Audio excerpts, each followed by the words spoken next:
and gentlemen, welcome to another episode of the ScoreKeepers Podcast, where we're always keeping the score. I am one of your hosts, Robert. To the left of me, I got my guy, Stats and Research. Yo. From Parts Unknown, we have Khalil. What up? And last but not least, to the right of me, we got my boy, Clayton. Howdy. How y'all doing, man? Doing great. Is it a glorious Monday for you? I mean, yeah, it worked. I mean, it's glorious. We're watching Monday Night Raw currently since there's no good sports going on. Like, at all. Duke was playing Virginia Tech. Virginia Tech was up by 15. That was fun. But yeah, you guys had a good weekend? No? Yes? I did. Where'd you go? Oh, you only went to Smorgasburg? How do you say the word? Smorgasburg. Yeah. That's the only place you guys went to this weekend? Oh, you don't want to tell them about your experience at 1-800-Lucky's on a Sunday? I beg your pardon? Oh. He has like a whole, I mean, we condense it for time, but. It doesn't matter. I told you you're going to have to censor out the whole thing anyway. Oh, okay, that's true. Your kind, terrible. Terrible. So, like, all right, so we're there, okay? Walk up in the place. Now, 1-800-Lucky's is like some Asian market or whatever, like a Asian food court for those of you that don't know. Yeah, not a whole lot of Asians. In fact, it was like 99% white. Okay. Okay. And now we're there. They got this music. They got DJ. They're playing like what's it? What EDM. day was this? Sunday. Sunday. Playing afternoon. Afternoon. Yeah. Oh, okay. Playing some EDM. You know. And this DJ, she's I don't know. She's an older lady for sure. Seasoned. We'll say seasoned. She's a seasoned lady.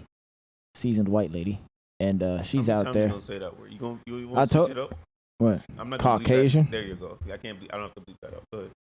Okay, a seasoned Caucasian woman, and so she's playing her little music over there, her set. All right, first things first. Let me get this out the way. All right, she wasn't DJing nothing. She was out here touching like buttons every like few seconds. Didn't make a difference in the sound. Out here acting like she doing something. No, not here for it. Then they have this guy. Okay, so shout out to him because like there were no tables. He saw us looking for a table. He's like, "Yo, I'm about to leave. You can, take this table. I'm just waiting on my ride." So I'm sitting down. Then, boy, was that a mistake because that went left really quick because then he comes and tells me, he's like, "Hey, do you know Club Space? Are you're familiar?" By the way, this guy was like, he was like 45. He was not that old. He was like mid to late 30s.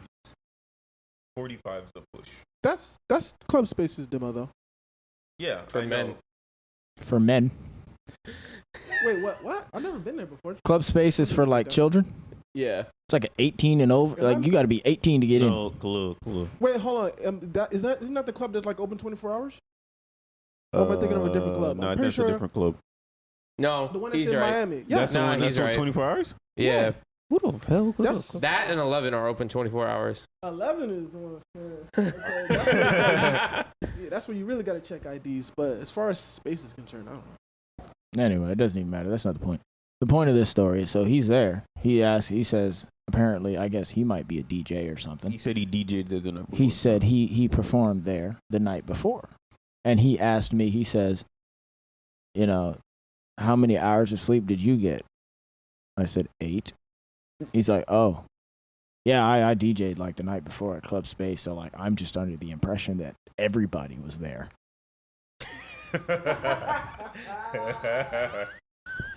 And then I'm like, no, I wasn't there. He's like, yeah, yeah, I do like EDM, yeah, like the raves and stuff. Do I look like I rave to you? You have been known to go to a couple, not a rave in particular, but you went to Carnival. That's close. No, you want to be on my list? Don't do that. Sir. Don't do that. Aren't you guys throwing paint at each other and shit? Sir. It's not the same thing. I'm just asking the question. I've never been to Carnival. Those are two totally different demographics. You're coming next year then because that's... Robert? That's egregious. I'm not going to lie. I'm asking the question. I've never been. I understand that, but if you've never been, you can't say that's the same thing. I see you guys throwing paint at Carnival. They're throwing paint at raves too. I don't What want to music do you think they playing at Carnival? Huh? You think they're playing fucking Skrillex at Carnival? No, they're playing fucking Jamaican music and shit like that. First things first, okay? And no, it's not racist. First things first. It's all about the island Italians, you got the Bahamas, you got the Trinis, you got the Jamaicans. First things you're gonna come at me with racist shit? First things first, I'm clearly justified in this. No, you didn't. You started off with the conversation. And I said they play Jamaican music, and not all of a sudden I'm the racist one. That's not why we're coming at you. It's 3 versus 1. I'm not doing this today. Sounds like somebody sounds guilty. That's all I'm saying. Sound like you Jey got. Uso, get the clips. Hey, you know what? You know what we're closing out with? I've been the fucking tribe member since 2017. Get the clips. Hey, Get the clips. You hear this? My friends are black. That's Hey, racist. first of all, you were last. What? You were last in the tribe. So? You were last. Well, that's not what we're talking about. Yes, it is. We're talking about you, sir. You know what we need to play? You're the honorary. You know what we're closing this out with? You're the honorary. We're closing this out with the song you said LL Cool J, Accidental Racist. Oh, I did play that for him. When? On Sunday, I played that for him. Had no idea it was a thing. Anyway, no, they're not the same thing. Don't you ever say that again. Oh my god. Okay, I have never been to one of those, and you won't catch me dead at one of those. Okay. Anyway, so he's out here. He's like, yeah. I'm like, do I look like I rave? He's like, well, I don't know. I'm like, I don't do that. So anyway, he gets up now, and he's dancing. I ain't gonna lie, he can dance a little bit. He got his little whatever worm kind of moves. He was doing his little thing. But then he had a friend, I guess, joined him. It wasn't a friend. It was another person. Another person showed up. This dude, okay. Just a random person. This dude decided he was going to spend his Sunday afternoon, showed up to this place by himself in a black t-shirt that he only washed about 300 times and is probably like 10 years old because that collar was worn the fuck out. And he comes, this dude standing in the middle of the dance floor, just like kind of bobbing his head by his goddamn self. He showed up to a place to dance by himself. A lot of people do that, man. And he's like looking around at people. Like every person that like gets up, he's like looking at him like kind of like you get it, you gonna get in on this? Like you gonna come here? What was that? You're not feeling this? You're not feeling the vibe? Khalil, you probably know the movie. The Night of the Roxbury. This thing. That's kind of what he was doing. He hits him with this, and then no. It's kind of like a little shoulder. Yeah. Not too much head. A little more shoulder. Oh man.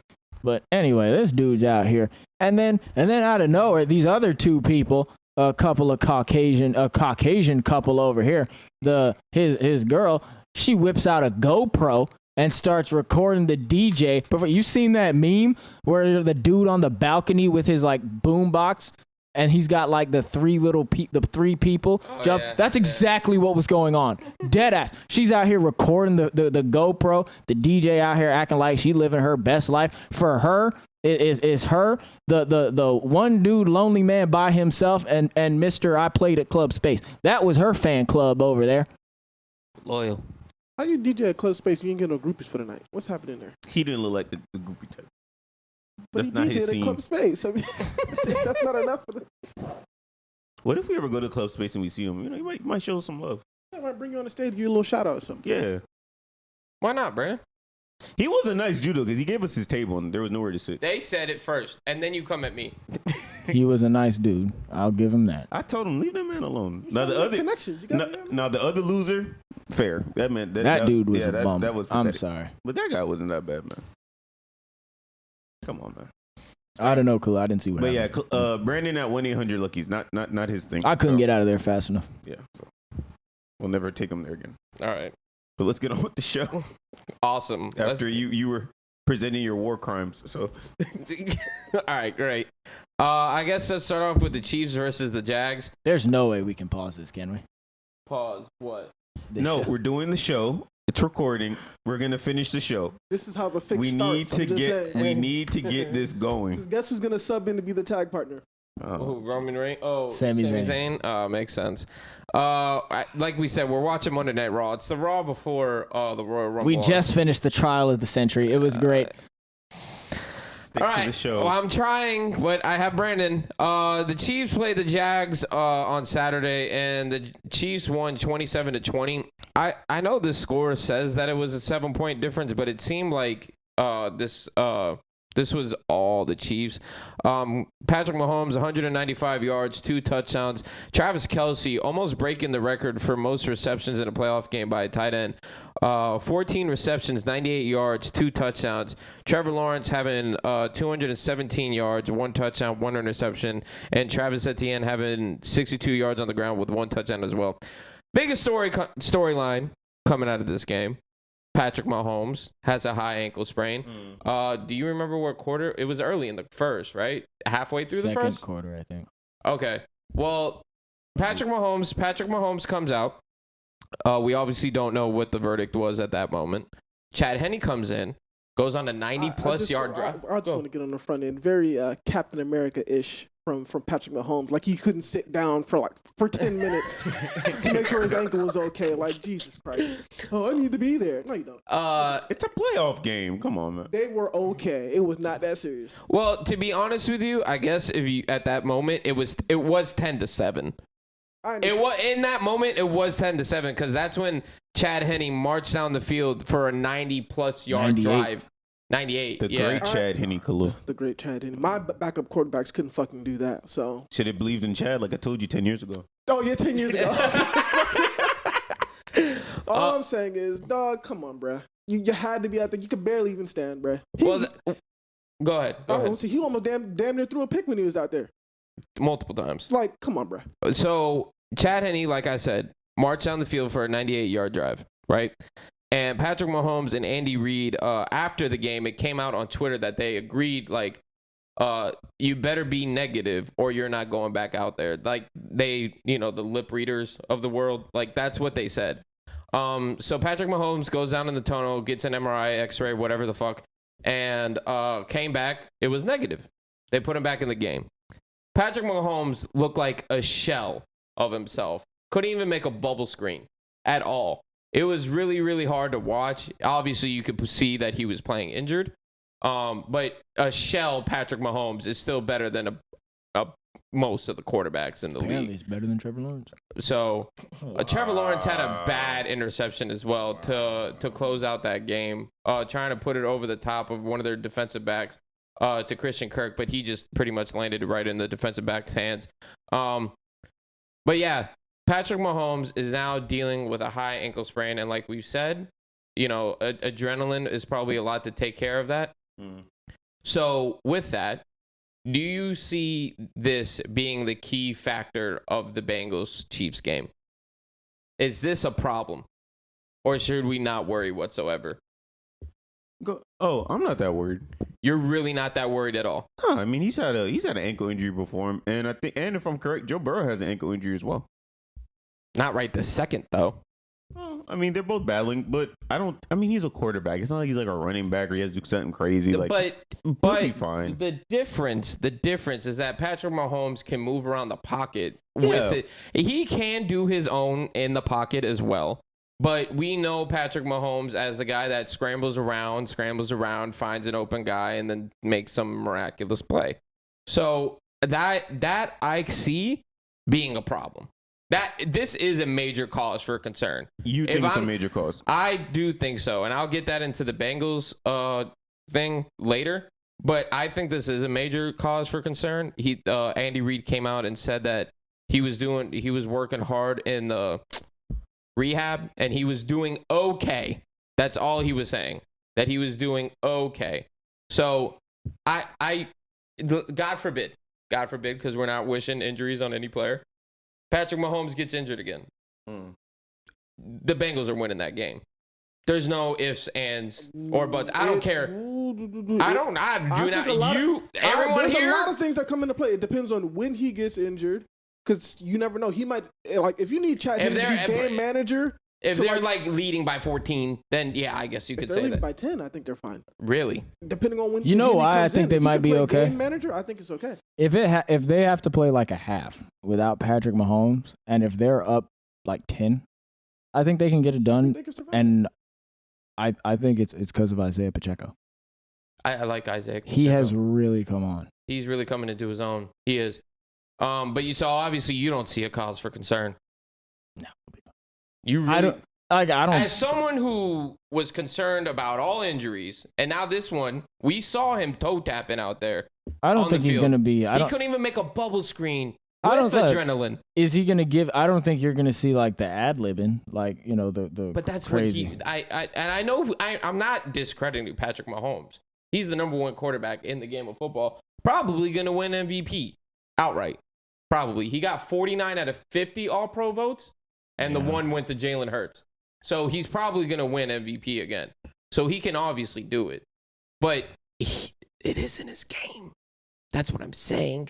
And if we have talked about it, the Bengals defense, you've talked about it. I was going to say the Bengals defense is probably going to put a lot of pressure on themselves. They are. The Bengals defense, like you said earlier in the season, that they were coming into their own. I have seen it. Khalil just said it. I think it is a cause for concern. And I think that's the reason why they lose. I don't think the injury is that bad, though. I think it's a high ankle sprain on a quarterback. High ankle sprains are not. They're like, really they're not. Actually, they're not fun. Like Darnell Washington, not to make it a Georgia thing, Darnell Washington had a low ankle sprain. That's the only reason why he played. Mm-hmm. If it was high, he was out. He wasn't playing in that national championship game. Obviously, this is a very different player, different weight, different height, different everything. But this is what makes Patrick Mahomes great, is the ad-libbing. That's what we like to see from him, or that's what we do see from him a lot. In almost 3 times a game. He's not Michael Vick. Like, well, that's what I was saying in the top half. Obviously he can do it in the pocket as well.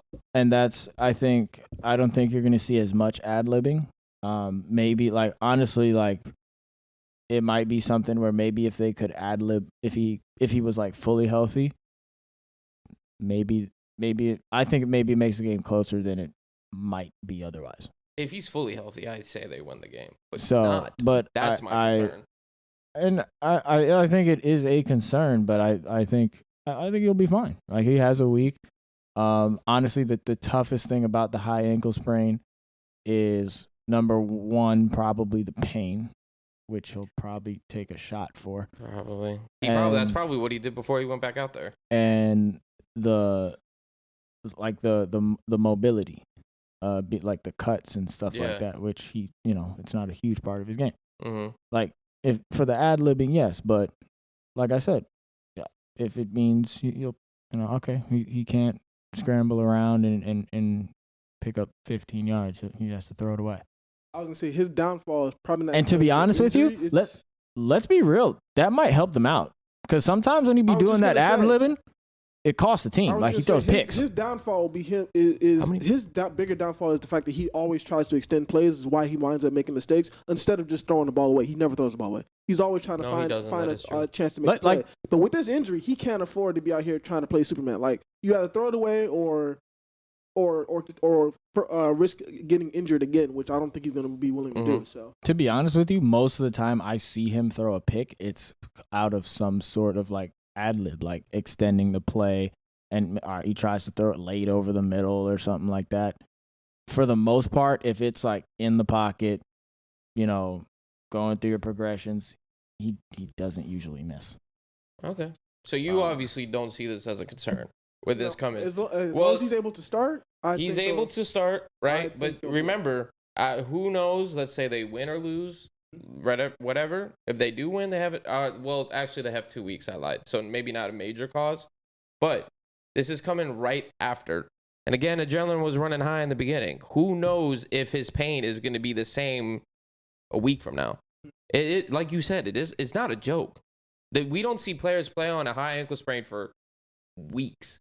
Like, not just typically, it's about 3 to 4. 3 to 4. 3 to 4 week injury. Exactly. But look, the difference I think you're gonna get in this case is he has a full week. Oh, interesting.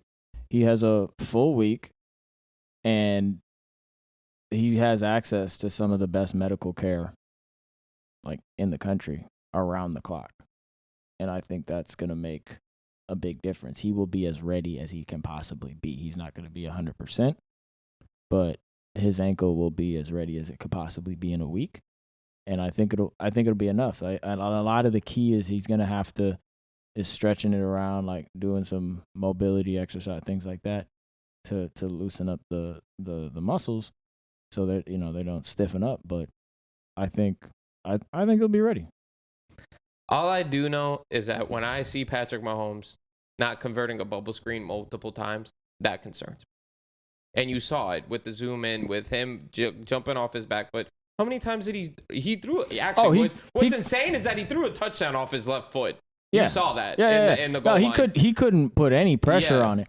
But after a week, he should be able to. He should be fine to do that. All right. Next game on the dock, we have the Bengals beating the Bills 27-10. Now, you guys are probably going to have to do the analysis on this. I didn't watch this game at all, to be honest with you. I was out doing something. Joe Burrow, 242 yards, 2 touchdowns. Joe Mixon, 105 yards, 1 touchdown. Josh Allen having 265 yards, 1 pick with 26 yards on the ground and 1 touchdown as well. It seemed like the Bengals were just outright kicking ass from the beginning, which that's what the score tends to. What I tell you about them fucking Bills, bums, and they always have been frauds. Ain't nobody scared of them motherfuckers, dog.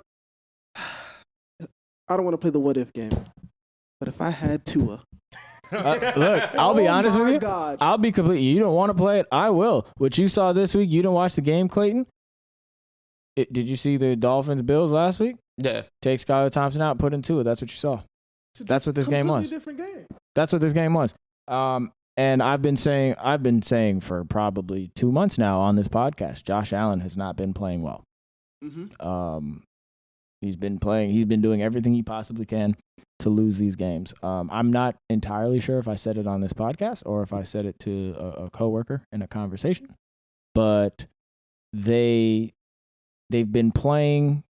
He's been playing like trash, but he's made his defense has helped him out a ton. Number one, and number two, he's made enough of those plays where okay, I'm not playing my best, but I can make this play here.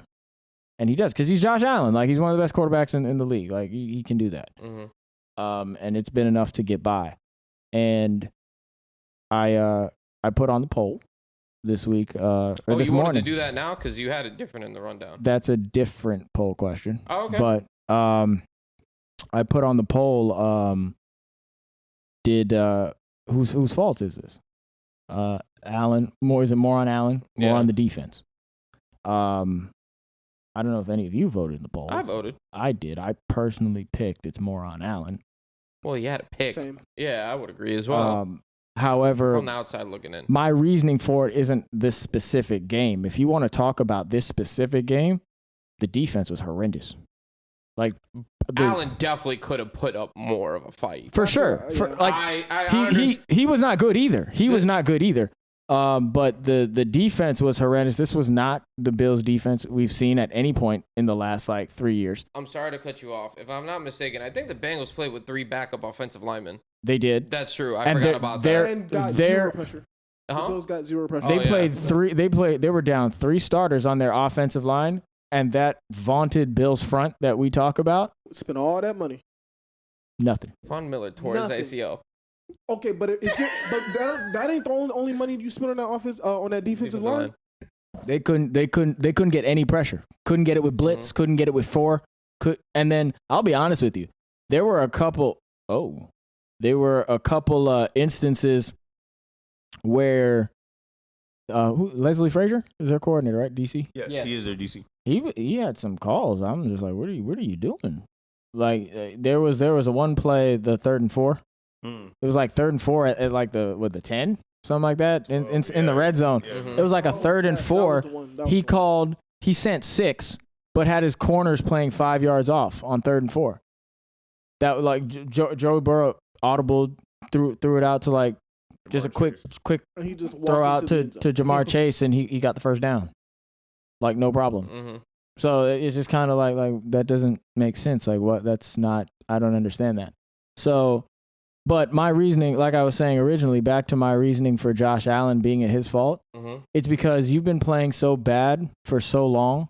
Your defense had a game where they played bad, and you didn't lift them up after they lifted you up week after week for the last 2 months.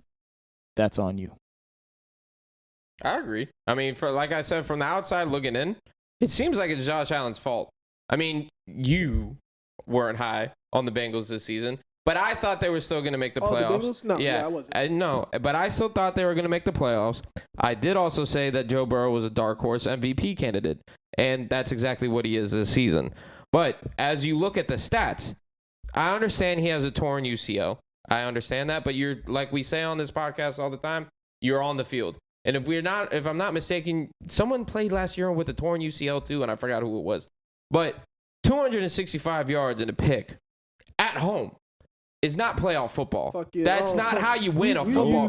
That's not how you win. That's not how you win a football game. And you can spin it how you want with the Bills defense. I personally think that the Bengals offense is one of the best in the NFL. I don't care how they didn't put up enough points. They didn't do X. They didn't do Y. They didn't do Z. They have T. Higgins. They have Tyler Boyd. They have Jamar Chase. They have Joe Mixon. They have Joe Burrow. Maybe they don't have an offensive line, but I just named you all stars, right? Maybe not stars, but Joe Burrow and Jamar Chase are fucking stars. I don't care what you say. You can't sugarcoat that. So you have to compete with that. You cannot just let your defense put up, be on the field X amount of times because you're not getting first downs and you're not scoring touchdowns, or just go on a long drive, period. I put this on Josh Allen. End of story. Rob? Look, I'm just saying. By the way, do you have the percentage? Can you look it up real quick? Oh, the vote? Yeah. Yeah. Oh. I'm just saying. The defense could have done just a little bit better. That's all I'm saying. He did stink up the joint, but I mean, you're not about to bail out Josh Allen. I'm not bailing him out. I'm not bailing him out. But I'm just saying, because it's a team loss. He's been mediocre like half the season, but nobody wants to say anything because they keep winning. I mean, well, he does also have times, as bad as he looks, he'll then have he'll come back like a driver and look decent. I know you saw that. I know you saw Stephon Diggs look at him like, "Yo, bruh, I'm open. You want to give me the ball?" Oh yeah, I see that every game. So that not really bother me. Oh, that don't bother you. The defense, I mean, but it was a bad game. But I mean, I don't know where they do. It does show that they definitely do need to find some type of running game. They rely too much. Devin Singletary ain't the fucking answer. Yeah, they rely way too much on Josh Allen. I can tell you that right now. And that's probably not a good thing. Less Josh Allen might be better. Maybe. Well, you got the percentage? Yes, that vote is, we have 14 responses. 64% Josh Allen. There you go, folks. But hey, look on the bright side. At least the Bills get to raise their "We beat Skylar Thompson in a wild card game" banner. That's the best they've done. That's true. Fucking bums. I can't wait. I cannot wait till next year. You shouldn't be. You gotta be careful. We're beating bums twice. I'm calling it right now. Chill out. Let me go after Bills Mafia. Sweet. Enough of the Bills, dog.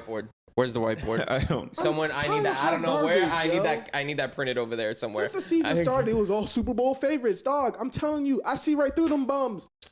Everybody thought I was crazy when I said I'm not scared of them. They are bums. Stop it. By like 2. Does on the road. You probably know better than I do, but again, torn UCL. It's different for football than it is baseball. It was not a fully torn UCL. How long is that recovery though? He still has to get surgically repaired, no? For football, it's different. It's not fully like torn. 2 years it's for not fucking baseball. The throwing motion is a little bit different in baseball.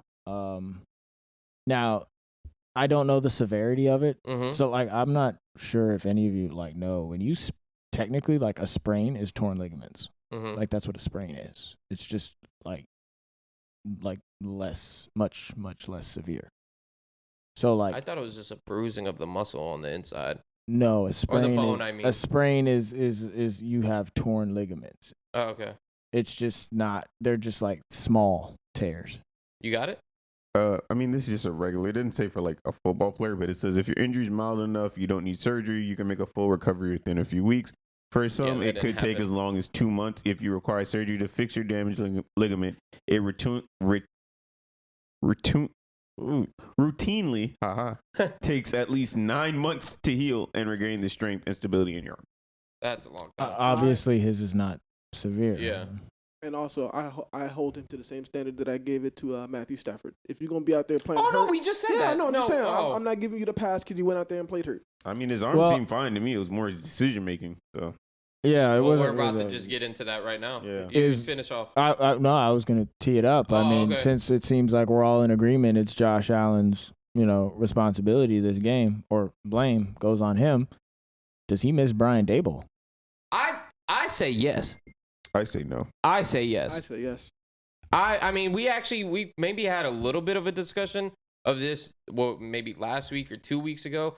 Brandon, if I'm not mistaken, you just said that he was doing the same shit. He was just actually getting picked off this time.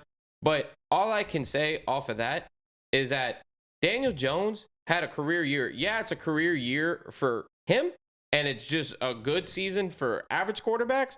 But you can see the difference with Daniel Jones popping off, going into the playoffs with a team that's not very good. Like, the wide receivers on that team are not great. They don't have any weapons besides Saquon. That's very kind of you to say that they're not great. What do you mean? I think they're cheeks. They're not a good. I think they have a decent offensive line. With time, Evan Neal and Andrew Thomas need to get their shit together. Saquon Barkley is still a weapon who just declined a $12 million a year contract. I never got how long though, but I just know that it was $12 million a year. We saw him have a career year with fucking Kenny Golladay. Do you understand that shit? And the season before, we were just about ready to go ahead and exactly. call it and now they're probably gonna have to re-sign him. Yeah, no, that's what's crazy. Huh? They're going to. But that's what's crazy. We weren't talking about last year. Now, for sure. Now let's go over to the other side of New York with Josh Allen. Josh Allen, earlier in the season, was putting up video game type numbers against you guys. Granted, he lost, but he had 512 yards. But as we continue down the season, it just seemed like he kept getting worse and worse, and we discussed this throughout the entirety of this segment. He misses him. There's no way that he doesn't, because the Josh Allen I saw last year with the quote-unquote MVP candidate, the one that was going toe-to-toe with the Chiefs in overtime, that's not the same Josh Allen that we saw this season, and it wasn't even close at all. I personally think he misses him, but I will say this. You guys are the Miami Dolphins fans. I'm not in the AFC East. So this is, again, just an outsider looking in. I'm not going to give up on him yet. I'm giving him one more season.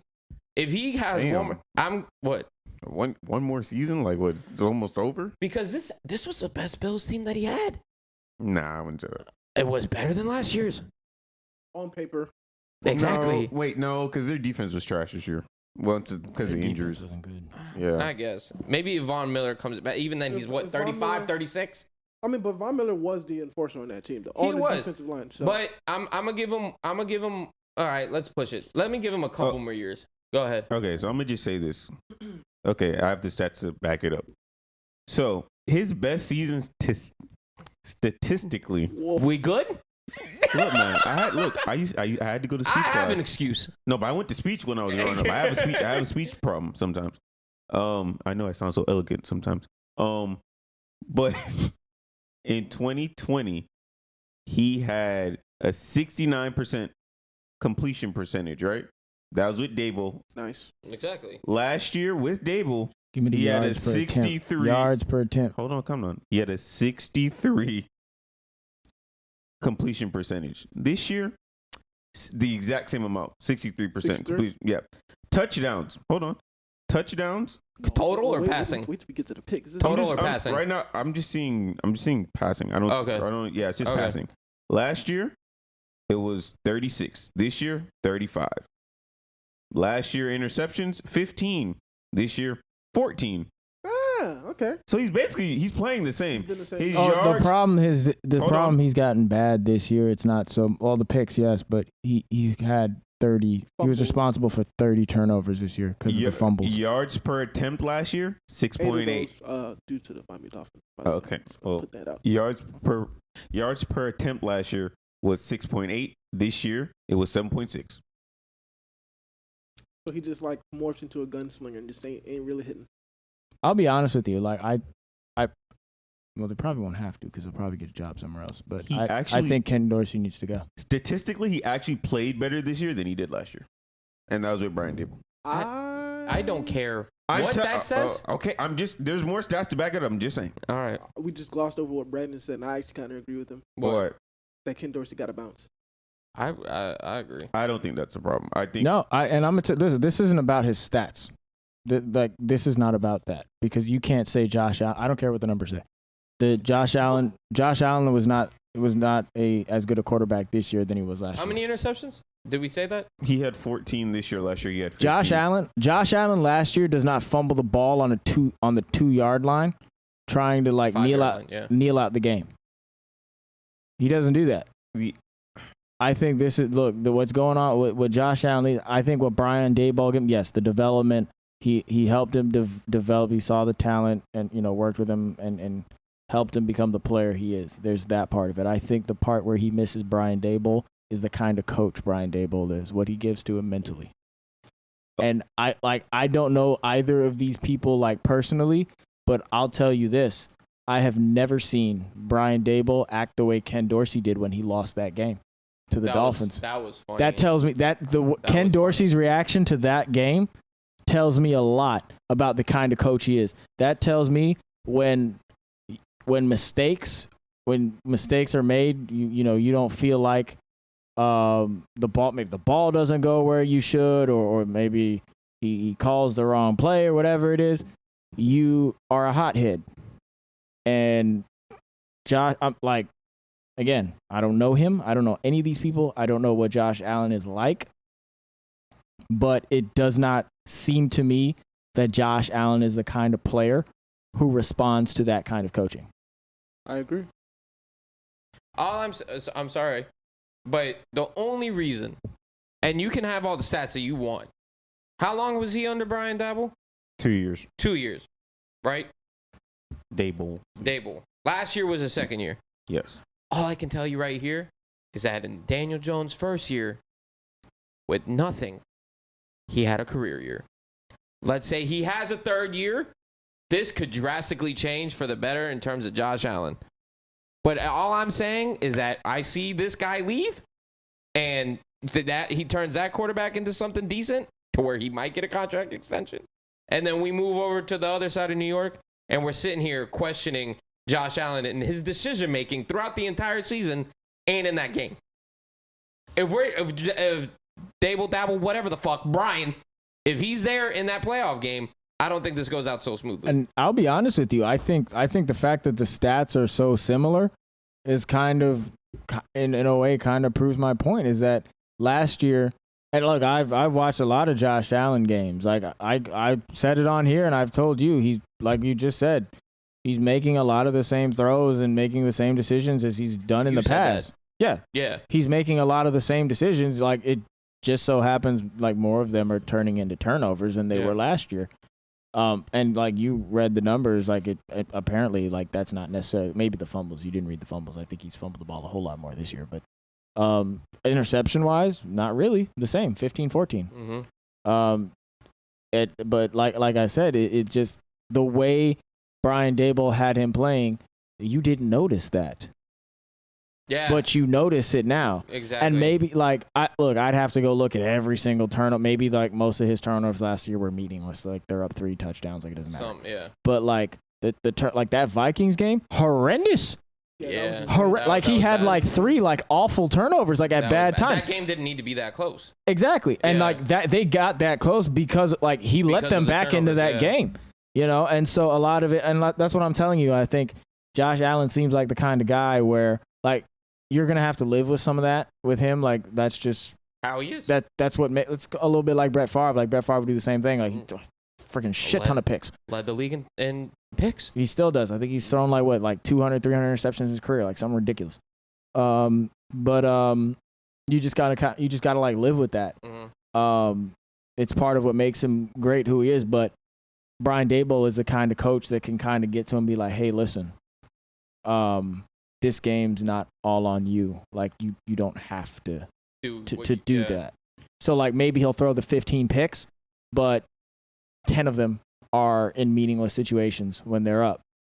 And whereas it's like seems like with Ken Dorsey, all right, like he it's on me. You know, like I gotta maybe I'm gonna try and fit it in this window.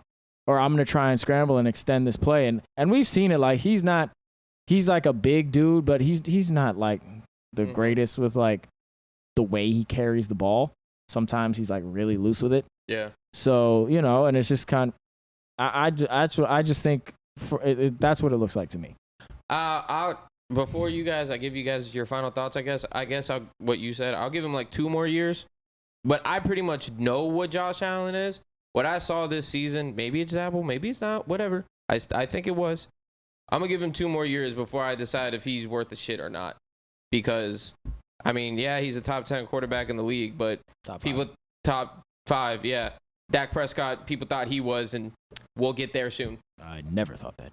People did. Never. I seen top the plot. 5? No. Top 10. I've seen that plot. Top 10's fair. Top 10, okay. Top 5. You have any final thoughts on Josh Allen? Not top 5. You don't think he's top 5? Dak Prescott? Oh, hell no. Oh. You have any final thoughts on that? I'll see you hoes next year. All right. Talking to the Bills. Sweep. You, final I thoughts think on that? this might be who he is. He is who we thought he was? Yeah, just who he is. No matter who I know it's not in the docket, but I'm not going to be here for the Friday show. I just wanted to give it real quick. For the AFC Championship, in terms of pick'em, I'm taking the Bengals outright. I don't care what the fucking line is. Don't care at all. I'm taking the Bengals. If I'm a smart defensive coordinator, I blitz on every fucking possible down that you have to get after Patrick Mahomes. I've seen it. I've seen it. Hold on. I've seen it in the past before. Where players are injured and they don't, like, I guess, key in on that injury. And I'm not sitting here saying go bounty gate on Patrick Mahomes. I'm not saying that at all. But if I'm a defensive coordinator, I'm blitzing. And I'm trying to get in his face. I'm trying to get around him, near him, just a pressure, a hurry, something to get him off his feet. Patrick Mahomes doesn't get injured. I have the Chiefs. Patrick Mahomes is injured. I have the Bengals. They're going to the Super Bowl again. I think that's not strategy I would use. I think you make it a lot easier for him if you blitz. Because if you're blitz, you're committing extra bodies. Like that's man to man. Patrick Mahomes man to man, too easy. I trust in the Bengals. What Patrick? I do. Besides Eli Apple. That's who I'm throwing to. But that's the hot route. Travis Kelce is the one that we're concerned about. It's not Mecole Hardman or Marquez Valdez-Scantling. Let's be honest here. That's not who I'm concerned about. I'm concerned about Travis Kelce. Yeah, that's who I'm most concerned about. Yes, but if you're gonna, look. First things first. The Patrick Mahomes, when we've seen him struggle, particularly last year, it was zone coverage, no blitz. Mm-hmm. I rush 3, I rush 4, put as many defenders back on the back end. That's what the Bengals did. They played like cover 2 that entire game. And now Patrick Mahomes has since made the adjustment because, like I said, he was trying to be Superman, get 50 yards on every play. Mm-hmm. And he has since made that adjustment, and he's just, look, it's the 5-yard check down is what I got. That's what I got. But I'm not – if you're going to consistently blitz, you're going to make it too easy for him. You're giving him man coverage. Kelce, you're going to have to play man on Kelce. That's a loss. The Bengals don't have anybody that could guard him. I don't care. I don't even know who their safeties are. I don't know who their linebackers are. I don't care. They don't have anybody who could guard him. And what I think they need to do is they need to get pressure, yes, but they need to do – I need exotic pressures with 4.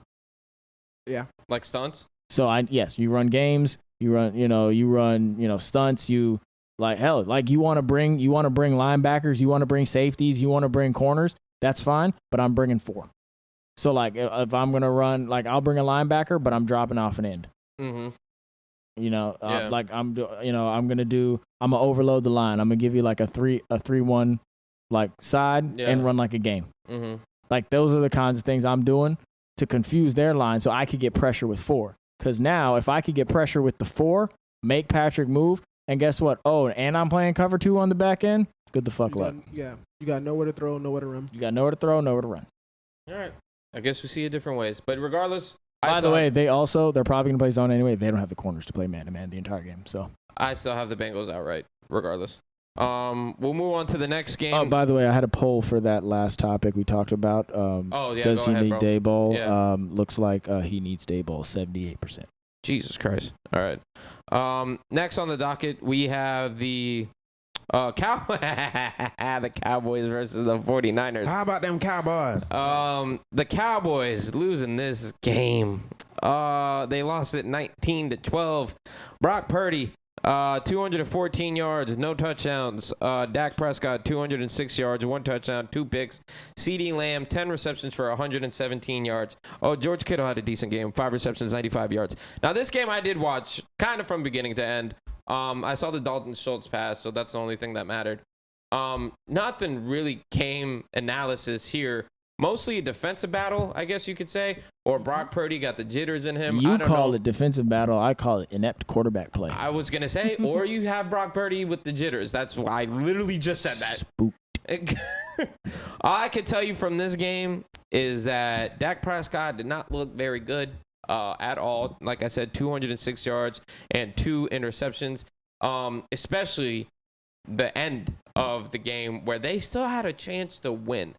You want to talk about the decision-making with Allen. The decision-making for Dak Prescott was horrendous, god-awful, bad, just disgusting. They did not need to be in the Ezekiel Elliott special at the end of that game if he made the right fucking reads. That's all he needed to do. And Brett Maher, whatever his name is. That shit, by the way, that's God bless you, brother, because Jesus, God, that shit was going to go left anyways. Yo, he shanked the fuck out of that. Whether it got blocked or not, that shit was going left. Look, there wasn't much game analysis for this game. There wasn't. I mean, it was I have game analysis. What's the game analysis? Dak Prescott. Well, I was going to get to the next one. He with them. What do you mean? He with the other team. He with them. He wasn't with the Cowboys. He was with them. I don't know what that first pick was. I don't know what that second pick was. Okay, like here, my God. I got you. Like that first pick, first pick. I don't give him the benefit of the doubt. I'm not. That was that ball. Look, I don't. That ball hung in the fucking air. Forget that. I don't even care that Michael Gallup didn't even try to play defensive back. That ball was late. Late as fuck. Like Gallup, that ball should have been out before he's out of his break. Gallup gets out of his break. He's looking. He's like, oh, like you haven't even like looked over here yet. Oh, okay. Okay.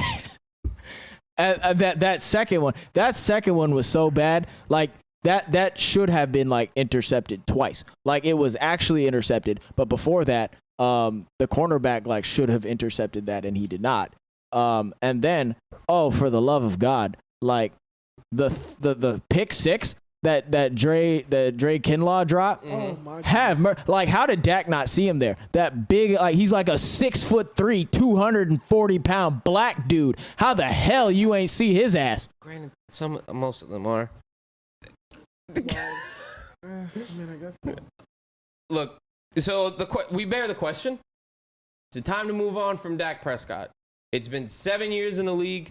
I was kind of making an argument midway through the season when Homeboy was back. And the Dallas Cowboys have not made the NFC Championship since forever. Like the 2000s. 30 years. 30 years. There you go. They have not made the NFC Championship. No, is it? When they last won the Super Bowl? 96. So 25. 26. As old as us. As old as me. 26 years.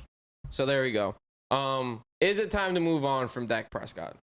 You're asking me first? You want to go first? Whoever wants to, just answer. I don't give a fuck. I'm going to say no. I think it is time. I just don't. I think they've hung on so long. Like, where are you going to go? They don't have any options. They can get another fucking 5th rounder or wherever fucking Dak Prescott got drafted. They absolutely need to draft a quarterback. But if you think you're going to like this quarterback, you're not going to get you're not getting Bryce Young. You're not getting C.J. Stroud. Like, after that, okay, like, maybe one of the other dudes in this, I don't even know who the hell is in this draft after, but, like, maybe one of the other dudes, like, might be something. Maybe. But, like, that's your plan? Like, I'm going to go draft, like, the quarterback of, like, BYU in the 3rd round, and, like, I'm going with him. Yeah. You see what I'm saying? Like, you don't have any options. Like, okay, fine, we don't do that. Like, how about this? How about just getting a free agent one? And plug and play, like a Ryan Fitzpatrick. Derek Carr. I'm just asking. Dak Prescott, Spider-Man meme. I'm just asking. Same. I'm asking. Derek Carr doesn't have just a little bit better decision making. We literally did. Derek Carr never led the league in interceptions. Bro, we literally did a segment on this podcast like a month ago. With 5 less weeks. Derek Carr went like 3 years without throwing 3 touchdowns in a game. A list of people who had done it in that same span included Josh Johnson. Do you want me to show you? Do you want me to show you the list of league leaders in interceptions? Because Dak did it with 5 less games. 5 less games. Oh, that's inexcusable. I'm not defending him. I'm just saying then they did it. He did it again. I mean, hold on. Tom Brady. If you was think like Derek up there this year, you wouldn't say he's trash. I've seen Tom Brady's team, and I've seen the Cowboys team. The Cowboys team was supposed to be the favorites of the NFC East. You got to be shitting me. You can't be going out like that. There's no shot. That offensive line is not as good as it used to be, and it's still a premier offensive line, and they're still and they probably are missing a weapon or two.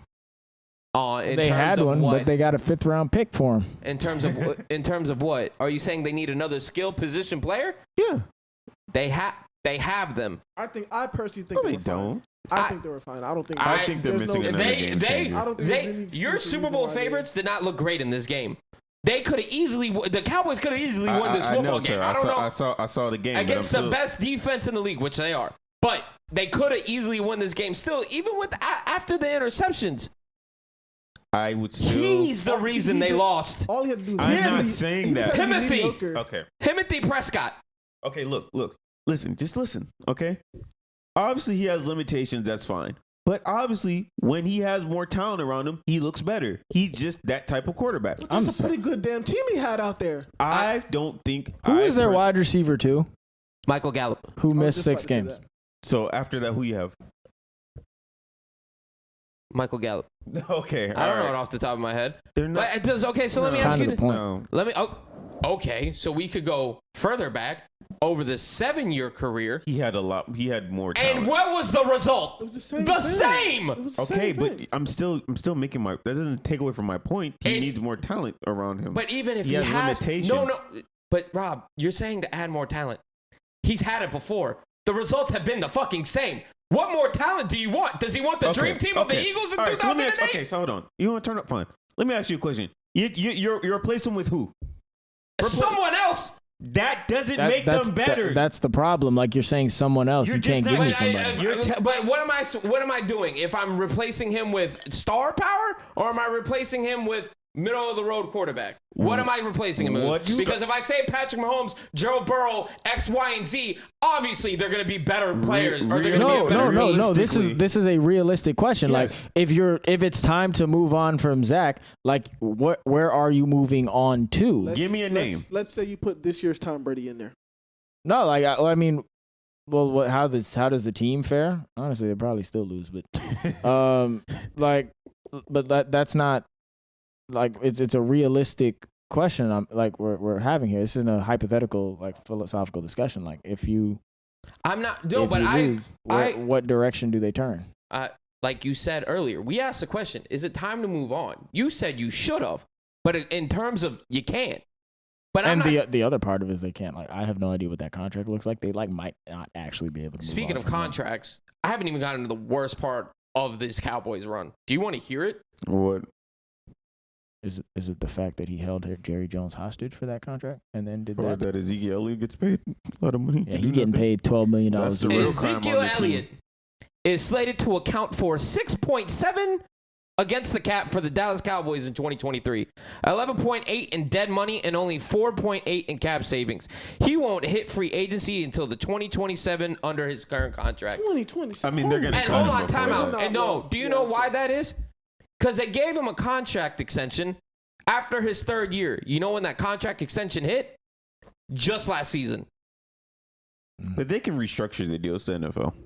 You mean restructure the deal for Mike Tolbert, the fullback?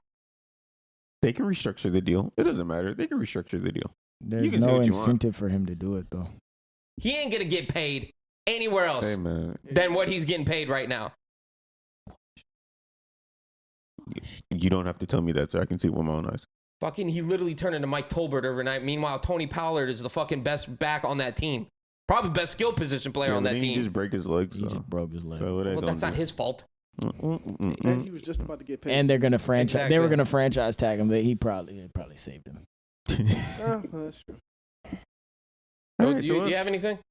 I mean, they make great points in terms of who to replace him, but I feel like personally, that personnel-wise, that team for the entire Dak Prescott experience was good enough to win your 2 playoff games, and they couldn't do that. So I'll just leave it at that. They need to find somebody else other than Dak. He ain't the guy. I agree. All right, we'll keep it moving to the Eagles now, where the Eagles beat the Giants 38-7. Where is it? Here we go. Jalen Hurts had 154 yards passing with 2 touchdowns, 1 on the ground. Kenny Gainwell had 112 yards on the ground with 1 touchdown. Devontae Smith, 61 yards and a touchdown. Daniel Jones, 135 yards, 1 pick, and Saquon Barkley had 61 yards on the ground. This game was ass. I mean, what are you supposed to do, Brandon? I'm going to be honest with you. When I originally wrote this rundown, I did not have anything to talk about for your Eagles game. I just assumed you'd get upset, so I made up the... Why would I get upset? I felt like, like we ain't giving you no love. I mean, it's been like At least you understand the game was boring and there's nothing to talk about. I mean... AJ Brown. I did want to speak about that for a second. Did you see what happened? Dude, no. No? Okay, so in the fourth quarter, the game was probably out of reach. I didn't make it to the fourth quarter. That game was done by halftime. Matter of fact, second quarter, not even. Monday, I told you, my boy. I told you it was a done deal. He told me, oh, it might be a close game. Division rivals. Time out. You said Giants. That they would win. I did. Oh no. I did. Did he bet the Giants? No, I don't know if he bet the Giants. But he took the points. Monday? I think he took the points. I told him, it's not going to be close. They're getting smoked right before kickoff. And he's like, I don't know. It might be close. I thought it was going to be closer, though, dog. The only thing I did want to say was that the locker room of the Eagles is known to be pretty good. It's been known to be pretty well since 2017. In the fourth quarter, the game's out of reach. A.J. Brown is still on the field. Lane Johnson was still on the field for whatever fucking reason. A.J. Brown was still on the field. And he comes off on a slant route, the A.J. Brown special, right? Gets up a little slow, right? And then maybe 5 plays down the line, he hits him on a streak route in the end zone, but he overthrew him, and he came up hobbling, right? They took him out of the game, and let me see real quick. I sent it to Fed, but you saw it that Nick Sirianni went over he was sitting by himself on the bench, A.J. Brown, after he got pulled out of the streak route. Nick Sirianni went to go talk to him, and A.J. Brown hit him with one of these. And, didn't, say a word to him. Just kind of, looked away from him or whatever. Let me see what he said. Oh, here we go.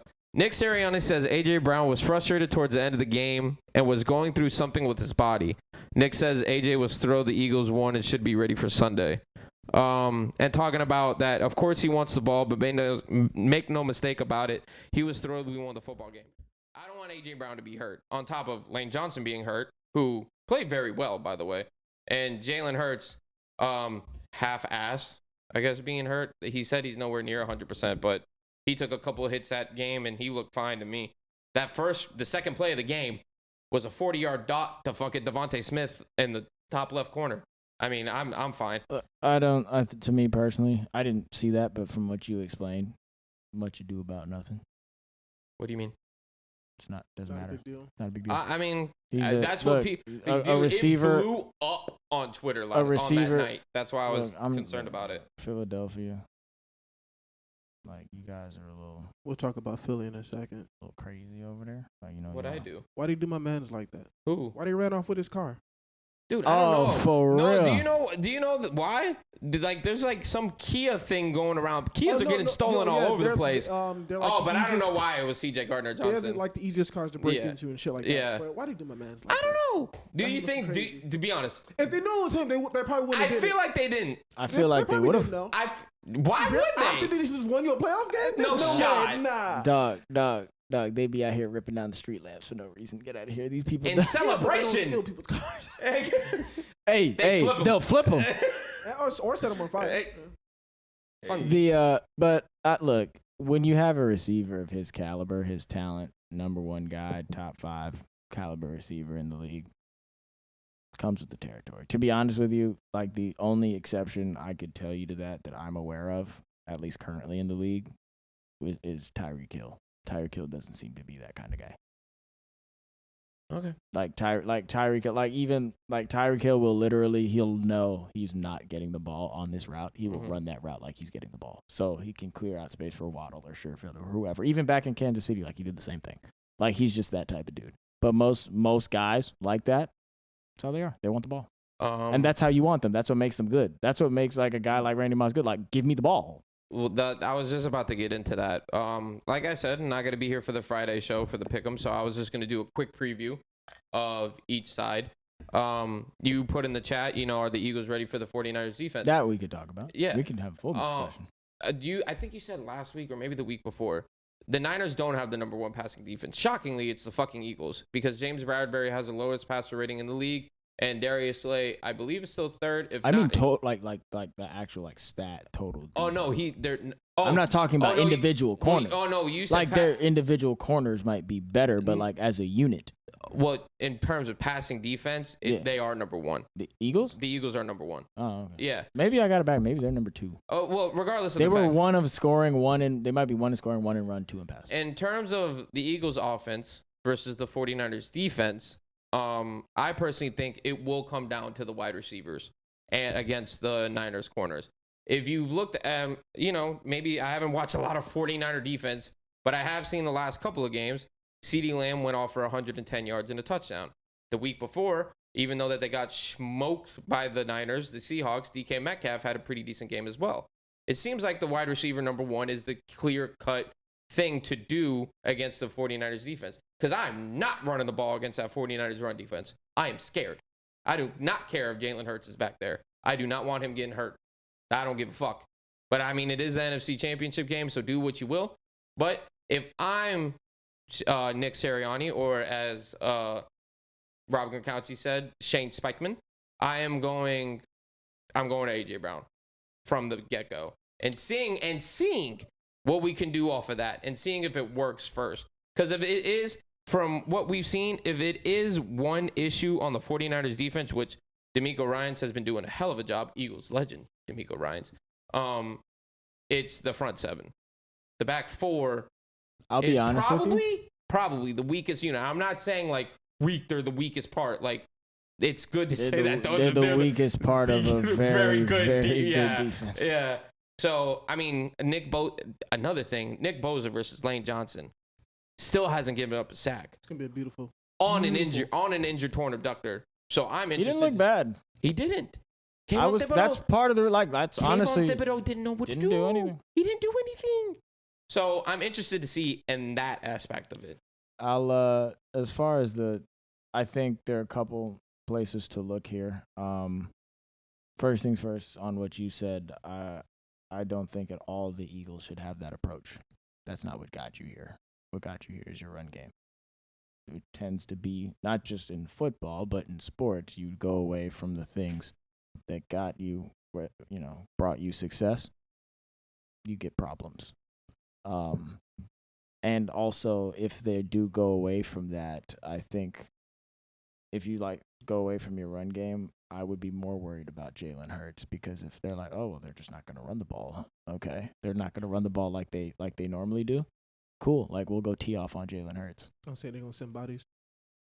But specifically to the game, and we won't go too deep because we have an episode on Wednesday. But I'm watching two areas. I'm going to watch Brock Purdy versus the Eagles front four. I was going to get there too. That's one. 70 sacks this year, I believe it was. 4 people had double-digit sacks, which is an NFL record. So I'm watching that. And then the second area I'm watching the 49ers pass defense. Secondary, handling your wide receivers.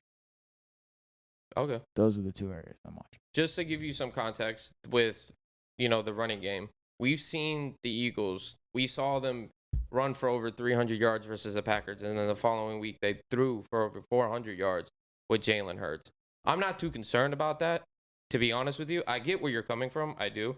But if the Niners are keying in on running the ball and Kenny Gainwell is getting 112 yards, I don't think Kenny Gainwell is going to get 112 yards against the 49ers defense. if you saw that game, I mean, like you said, you turned it off. But Jalen Hurts obviously didn't have a great rushing performance, but it was the fact that he ran the ball early in the game, and they were still concerned about his running ability. I still want to see some. I'm not saying like, air it out 50 times. You still have to establish the run. I mean, that's still a thing. But I would like to see A.J. Brown and Devontae Smith get more involved, especially Dallas Goedert as well. I mean, Fred Warner looks like a fucking hybrid safety out there. The way he just runs all over the fucking. You saw him running step for step with like Debo. Yes, oh my point God. Exactly. But I would do it because it's not even about.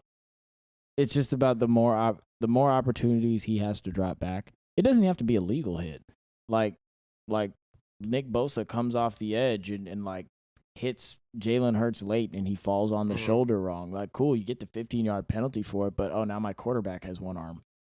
I mean, you see what I'm saying? He's gonna. To be honest with you, they do gang tackling. Either way, he runs the ball or hands the ball off. He's getting smacked. He is getting smacked regardless, Brandon. No, it's football. Yes, he's gonna get hit. But if I can we had this conversation. I believe who was it? Lamar Jackson? I don't remember. We had a similar conversation like a month ago. Unnecessary risk. Mm-hmm. Like, my team is built on this rushing attack. So, like, obviously, okay, like if you can't run the ball on them, then obviously, like, you have to pass it. That's fine. But like, I'm not coming into that game like, you know what we're gonna do? We're not. I see that front. I'm spooked. I'm not doing that. We're gonna pass. Well, it's not necessarily spooked. I think it's trying to show you that we're not just a running team. I think that's what it is. To the point where you don't have to key in on that. But even that, I think that works into your favor if they think that. Because if they think you're right, they're putting 7-8 in the box. Yeah, Jalen Hurts, you got Devontae Smith one-on-one. That's what opens up the deep ball. Devontae Smith one-on-one. A.J. Brown one-on-one. Dallas Goedert. He's not Zach Ertz, but one-on-one, I like it. I think you established the run early. You know what I'm saying? You got to establish that run. Hot take. Dallas Goedert's better. Than Zach Ertz? I never thought I would say those words. Okay. I'll be honest. He don't stay healthy though. Who? Goedert? He just wasn't healthy this season. Really? Yeah, that was it.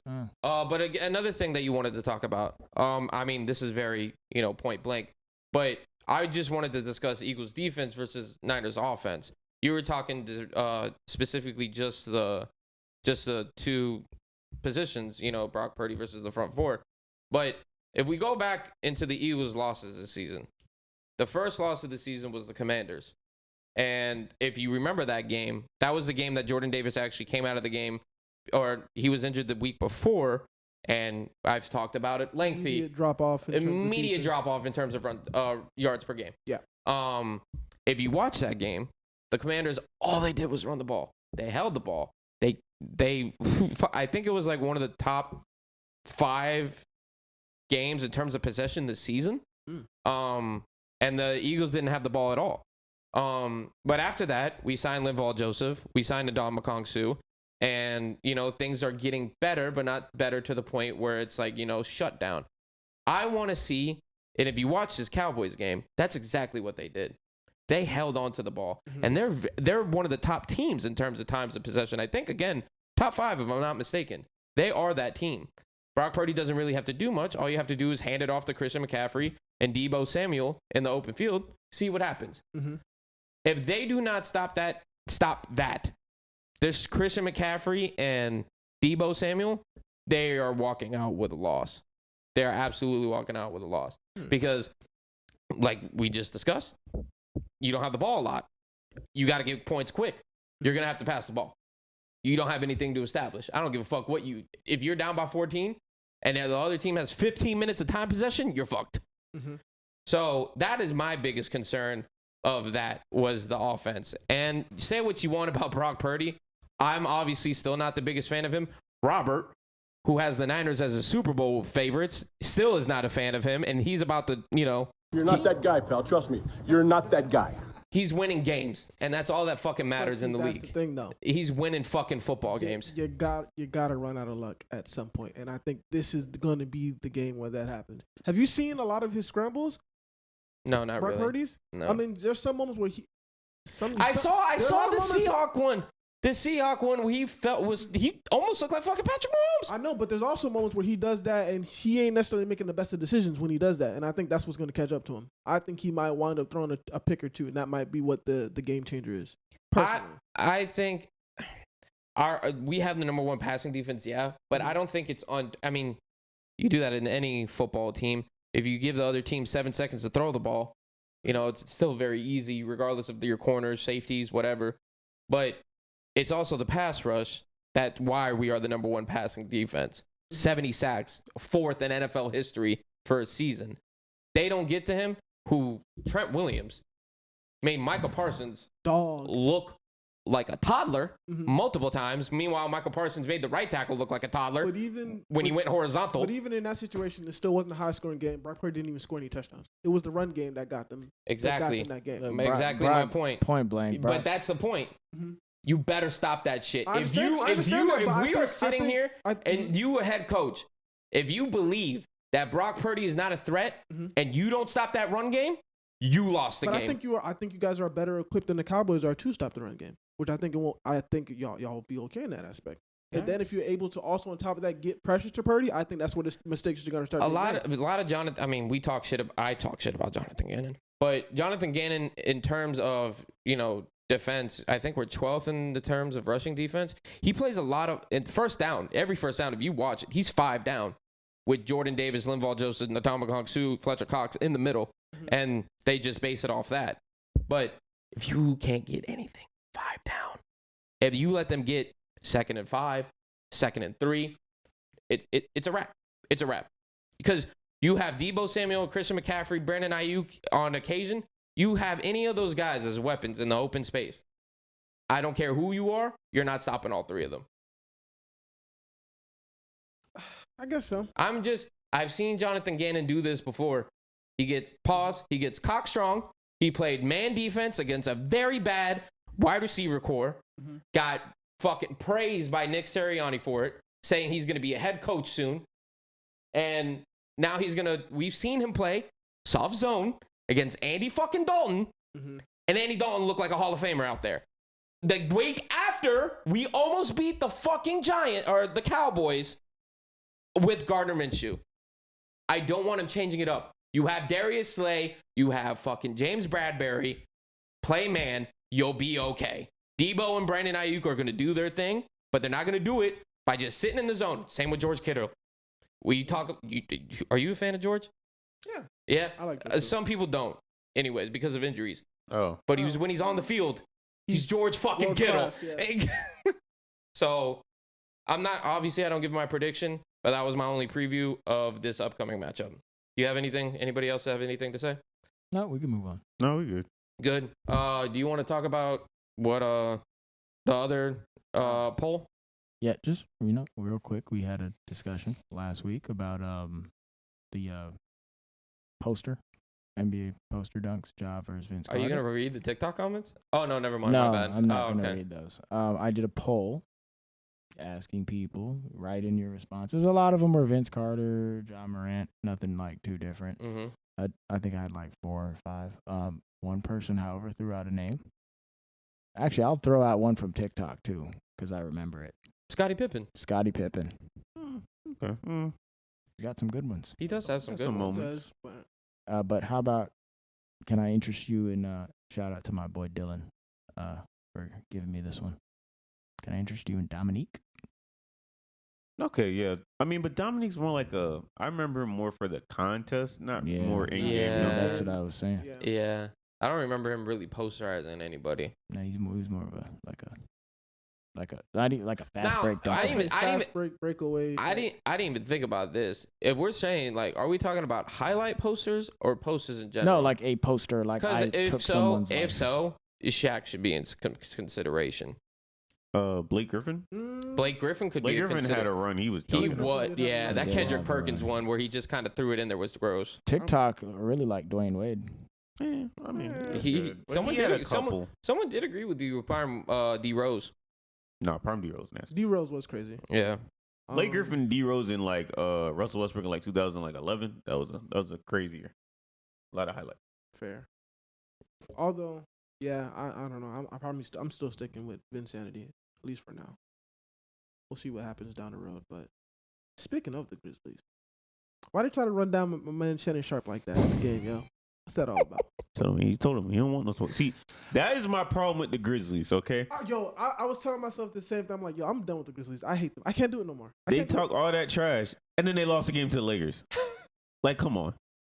You can't be doing all that. At least they didn't lose, with a 35-point lead or whatever the fuck they had against the Blazers. Woof. They did blow that. Yeah. Oh. He need to chill out, though. That's my man's. We need to chill out. It's not working. He needs to chill out. He need to calm down. He been wilding for like the last couple years. Someone tweeted. He did all that, and then the stat line was 4 points and 2 rebounds. Get the fuck out someone of here. tweeted. Someone tweeted out. He played the whole game. He gave you 4 points. Someone tweeted out. Pat Bev would be the coldest player in the game, and it was like a huge space, and it was like if he wasn't trash.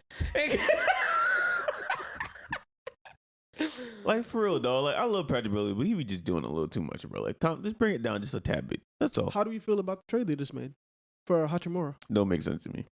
I think it's a dumb trade. If they're doing it for what the reasons. Getting rid of Kendrick Nunn, I mean, you got rid of someone. That ain't worth the shit. If you're getting rid of him, if you're bringing on how many picks was it, Brandon? 3 second-round picks. If you're bringing on Rui Hachimura for spacing and shooting, that's probably not going to work out. I don't care what the stats say. He hasn't shot that many threes, so I'm not going for that. You had anything else? Or we can wrap was it this Kendrick? Who was it? It was Kendrick Nunn. Kendrick Nunn and 3 second-round picks for Rui Hachimura. There wasn't another player. I thought there was another player. No, okay. He's on a rookie deal. Oh, okay. They do plan on giving him extensions. That I did see. Yeah. I believe the last poll question. Oh yeah. We as you can tell, we went a lot of poll questions here. Y'all were very active. I wanted to reward y'all. The NFL, we got our Final Four teams. Mm-hmm. Conference championship. We are not going to preview the games. That will be our next episode. However, I did want to ask a question. You got the Bengals, the Chiefs, the Eagles, the Niners are left. You need to win a Super Bowl. You're trying to win. You can pick one of these 4 things I'm about to list. Which would you rather have? And we go around the room.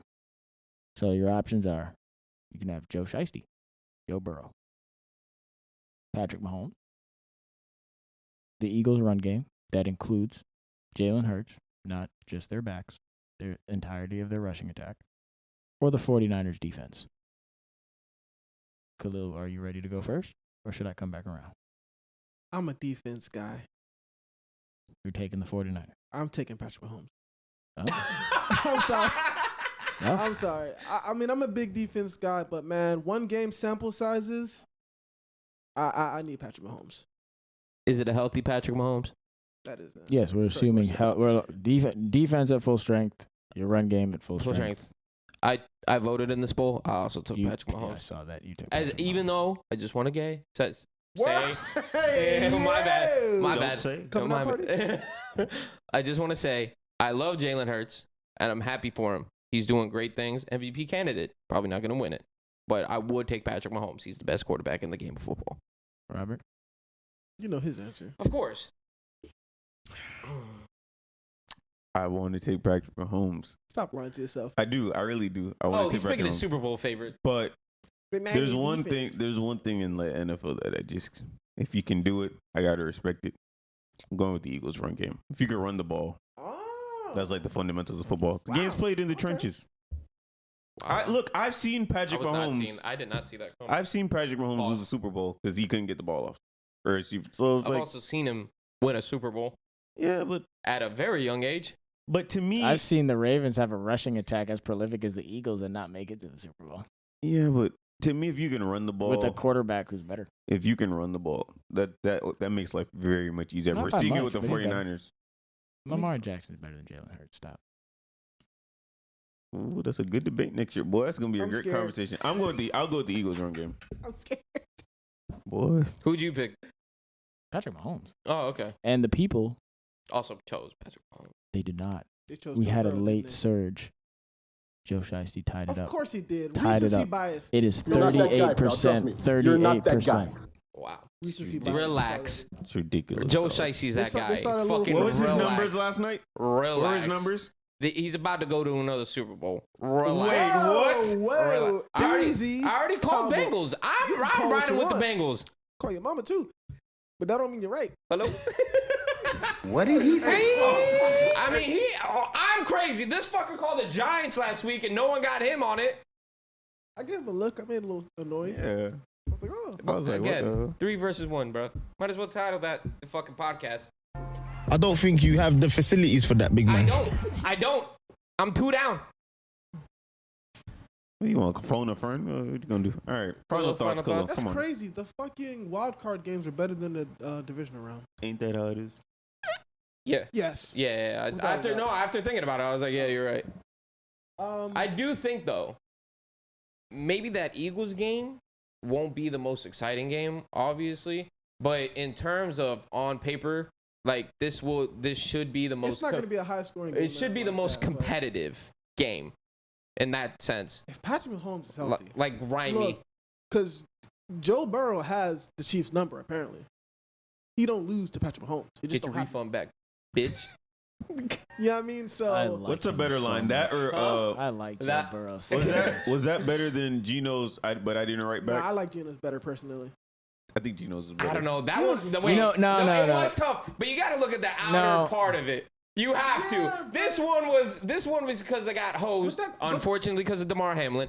But they got hosed out of the second seed. you know why Joe Burrows is better? Fair And enough, people but- were buying tickets but that- I beforehand. know, but that quote only works because of that individual instance. Well- Well, Gino, you can That's make like a that nine- quote. Well, That's no, a no. yeah. You know why? I'm like, let's be honest. Like, it sounded cold, but it really doesn't make sense.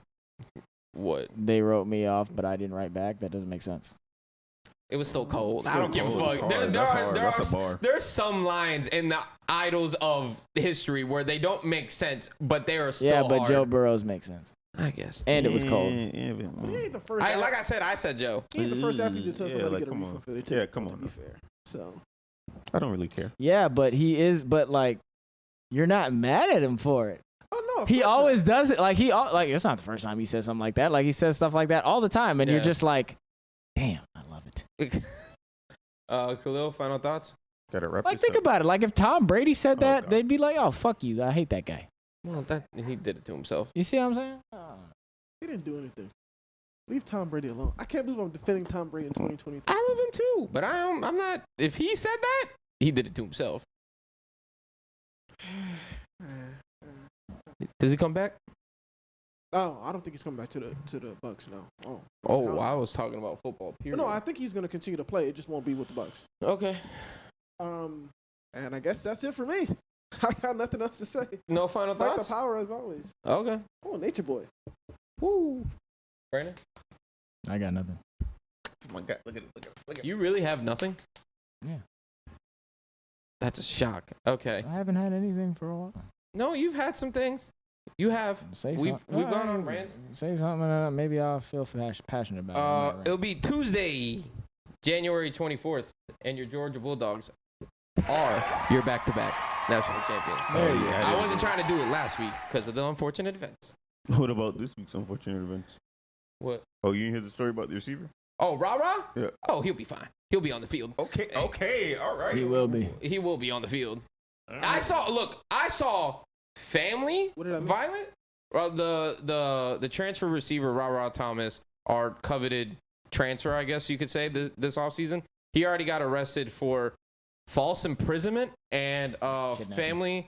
family Felony charges. not felony. Hey, we're He's feeling facing felony charges. What? He'll still be on the field. Are you sure about that? it. He's not even worried. He'll- Rah-Rah will be Rah-Rah. He'll still be on the field.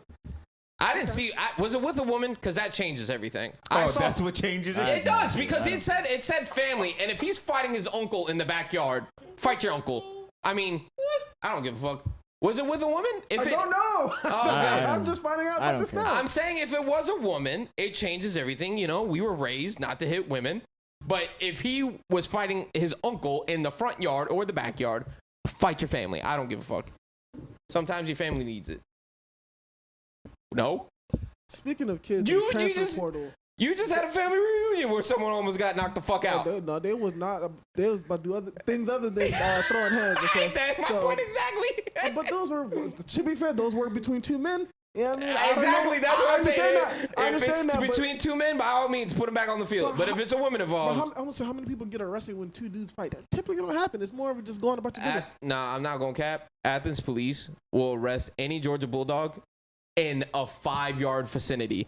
That's not even. Yeah, they're not really cooperative. Dude, I'm not even kidding. The smallest thing, you're in jail for the day. They're and Kirby probably gotta come in and break the jail bars open or something. But I swear to God, dog, driving over the speed limit. Someone got arrested. Nolan Smith got suspended for a fucking suspended license, dog. I'm not gonna hold Come you. on, man. Not gonna hold you. I kind of like it though. It's probably what held Georgia back for so long. You think Alabama, that happened in Alabama? Hell Of course no. not. Hell no. I did find the information, and I quote: Thomas is accused of a misdemeanor battery because he allegedly did intentionally cause visible bodily harm by causing bruising to the right biceps and bruising and abrasion to her shins. So she's a female. Keep him off the field. Oh, No. so that's that. Anyway, So reel that back. Reel that back. Yeah, back to kids in the transfer portal. So we cool with Dion just out here just stealing people, right? We're not concerned just yet, or I'm not worried about that. I told you he was leaving. Who? Cormani. I knew he was leaving the second he didn't sign the letter of intent. You were still holding out hope. We wasn't You signing. were sitting over there and you were still holding out hope. I mean, does it really matter? He was the number 1 cornerback in the class, so yeah. I think it's a big deal. I don't think really it. care. I mean, Actually, I think this is going to be a long... It doesn't necessarily make Colorado, mountains I better or anything. I'm not gonna hold Yo, you. I lost the number 1 just- corner in the country. I went from the number 5 class to the number 7 class. I'll live. Okay, that's Still- all I want to know because I'm not saying they're gonna And be it's a not like better team. it's not like I'm looking at the quarterback class and I'm like, oh crap, like that's all we had. No, like the cornerback class was good without Cormani McClain. Like I really would like to have him, but like it was good without him. I think we're going to see this from the time being. I mean, we saw it with Travis Hunter, even when he went to Jackson State. But now with Deion Sanders being at a Power 5 school, I think we're going to see a lot of top-tier corners go over there just to learn from probably the greatest corner of all time. I'll be honest with you. So if I'm a corner, first thing I'm going is to Colorado. Maybe get 2 years and then go to a decent school. But I'm learning from him at some point in my fucking career. I'm not sure it'll last very long. With who? Dion. In terms of? I have a lot of concerns about his documentary. We sat here weeks ago and you said that he could have been winning the Pac-12. I wouldn't air the kid out. I didn't do that and air it out to the parents. Yeah. I didn't air it out to like everybody in the freaking gymnasium. Yeah, recording. You see what I'm saying? And like the reason why I think that could be a problem is it's cool now. That was, Mark Probert transfer who never like actually paid for you. Like, okay, cool. What happens if they get into the Pac-12 and your son's playing like cheeks? Like, because let's be honest, I like Shedeur Sanders as a prospect is very interesting. Like, I think he can be good. Decent. But he was doing what he was doing in Jackson State. And we saw this with Trevor Lawrence do the leap to the NFL. Trevor Lawrence looked like a god in college. He gets to the NFL and all of a sudden a lot of the throws he's making, like he's throwing picks like it was nothing. You're like, what the hell's happened? Because like the level and then gone up. Then who came in? Dougie P. Dougie P was mid as fuck in that game, so you better stop. Dougie P, baby. Dougie P. Bright future. The level jumped up. So like he's gonna jump a level doing this. Like, what if he struggles? And what if they're losing games because like you're gonna air out your son? Nah. What if it's like? What if it's not? I don't think he wouldn't have an issue with if they find a better quarterback, benching him or. But it's not that. It's not. It's about. We're assuming that his son is going to have off the field issues that would probably spark. It doesn't have to be off the field issues. Like, how are you handling? Like like his son can be fine. Like, when you do stuff like that, it makes it very difficult to coach because college football is about one thing and one thing only. I don't care how well you recruit. I don't care what you've done last year. It is about winning games. That is it. How many games did you win this year? That's what matters. And it makes it very difficult to manage a team if you add that up. Like this is a great way to make money for the University of Colorado. Like I don't know if they're gonna like even if they like they're not actually making money off the documentary, but like they can make money from the marketing of that. You don't think there's a school that would have done this before? Like this is like Hard Knocks is not a new idea. Hard Knocks has been around for decades. Yeah. But I don't think there's a lot of. But there's a lot of coaches that want to be in that spotlight. That's my point, and there's a reason, because it makes your job a million times harder. Like what happens? I'll put it to you this way: like if you want to get into like possible disciplinary things, like these are like young freshmen. You saw what happened at Texas A&M. What happens if Cormani McClain was joyriding in the freaking parking garage or something like that? Like you gonna air him out for that? And if you air him out for that. And like, okay, like it's not that serious, but like you air him out on that. What if you don't like it? Like, okay, what if your backup linebacker? Your backup linebacker has an issue. What if you have a coach, like one of the coaches on your staff, God forbid, is like accused of like a DUI and he like hurt somebody? You airing him out? You see what I'm saying? Yeah. You make your job harder, and it's like it's already, that's on top of the fact that I have no idea how good a coach Deion Sanders actually is. You set the pace and the bar before the season even started, so you got to keep that same energy across the board, no matter who. And it's very hard because the truth of the matter, I'll tell you right now, the truth of the matter is in coaching is you don't treat everybody the same. That is true. No, you don't. True. Yeah. Like there are certain things I will, like when it comes to discipline, like like situations like a robbery. Yes, I treat everybody the same. Discipline issues. But that's why I started this. Like, what happens if your son's like playing like crap? You know what I'm saying? That's what makes it difficult. Cause like I don't treat my star player the same as I do the 8th guy on the bench. I let my star like play through some stuff. Yeah. No matter how bad he's playing. I do everything I can to leave him on that court as long as I possibly can. But and obviously like some people don't like that, but like that's just the truth. That's how sports work. Sports is not egalitarian. Yeah. So, and that's where my concern is gonna be. And now look, it might not come up. They might have a great year. And okay, like fine, okay, maybe they have a situation and the second string linebacker's like upset. Like, okay, fine, bye, who cares? You know what I'm saying? And it's not gonna be that guy. It's gonna be what happens if it's that big transfer that you landed. Or the big recruit you flipped from Georgia or Miami or USC or whatever. You know what I'm saying? That's what's going to really put a strain on it. And honestly, it doesn't matter how good a coach he is. You can't handle that. I got a final thought out of him. Go ahead. Took him like 10 minutes. But I got it. It's a thought nonetheless. I have a little something. What? What's up with your boy Daboll? Mr. Oh, is that real? Did you hear the Church of the NIL? Church of NIL? You didn't hear about this? I don't know if it's true, but I saw. I don't know if it's true either. I saw a headline that apparently you were doing cash transactions for kids inside the church. He was using a church. He was using a church to give out NIL deals before. Like he has. What was the line he gave?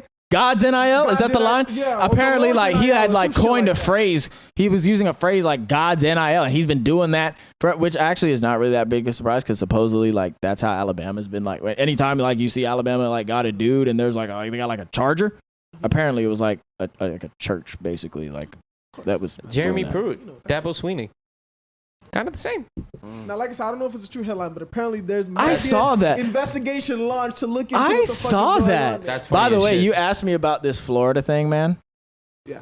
Still haven't gotten any like concrete details, but the more and more I hear, it sounds like it was true. I don't know if that $13 million number is true. Okay. From what I can gather, in terms of But in terms of the deal in itself, he was promised something, didn't get it, and he left. it sounds like he was promised like a lot of money, Yeah, and he left. and he didn't get it. They like backed out or whatever, and he left. Yeah. Yeah. Okay, well, That seems like it's true. I don't know if you heard this. That the guy who like runs their NIL, might have been like a month ago now. Like he hopped on a Twitter Spaces and he like apparently he was probably like inebriated, and was like yelling all kinds of nonsense and like and like so bad. Apparently, I did not listen to the spaces, but apparently like it was so bad that the Gators fans like on the message boards like they heard this and they were like, who the fuck is running our NIL? Like why am I giving this? Like I'm giving this guy $9.99 a month and he's running it. Like what the hell? So like it wasn't even one of those where like, oh, like your rivals are attacking you. No, like the Gators fans were all over this first. They were all over like what the fuck is going on here. So yeah. Can I end the show? If you want. Do you have a final thought? No, I want to go home. Let's talk about that. You don't have any final thoughts. Why is that? So this has been the latest episode from the ScoreKeepers Podcast. Not the greatest. I thought it was pretty good. I thought it was a We'll see y'all on fantastic one. Friday. Y'all have a great week. He hating. Goodbye.